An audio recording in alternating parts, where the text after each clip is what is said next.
Taja je v naši družbi. Taja, zdravo. Zdravo, lepo zdravo. Kot je slišati, nisi več novinka na domačem glasbenem prizorišču. Ne, niti ne tako. Delaš v pop glasbe? Ja, pravzaprav zdaj lahko rečem, da je to pop kot popularna glasba, ampak sem pa se skoraj s temi zvrstmi že srečala na svoji poti. Tokrat si poslušalcem postregla z balado? Pa balade so mi skozi bile blizu, že tako od malega. Sem poslušala te velike dive, Whitney Houston, Mariah Carey, vse te imajo dosti balad, se mi zdi, da mi prav posebej meni pojejo na dušo. Znajo izvabiti tista neka čustva, ki jih mogoče zabavna glasba ne. Tokrat praviš Poglej me. Ja, tokrat pravim Poglej me.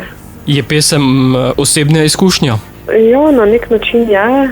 Vedno pišem na tak način, da je iskreno pesem del moje izkušnje. Tu pa gre za opis v bistvu med dvema, ki doživita eno usodno srečanje, ampak zaradi ovir ne pristaneta skupaj, se pa še vedno pogrešata. Je to potem bolj pesem zime ali takrat, ko se zima poslavlja?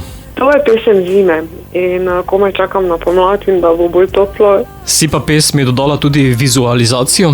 Ja, res je. Tako kot ponavadi sodelujem tudi pri scenariju in režiji svojih videospotov. Tokrat sem drugič že sodelovala za svojo ekipo, ki se imenuje 3FPS, 3 frames per second, ker odlično sodelujemo. Sva pa zaradi ukrepov in zaprta med občinami posneli ta videospot kar pri prijateljici doma, kar pri Ateni v njenem stanovanju, v parih urah, ideje so padale in tako je nastal videospot.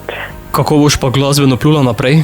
Z ekipo že načrtujemo en nov komad za pomlad, torej ko bo vse malo bolj toplo in lepše.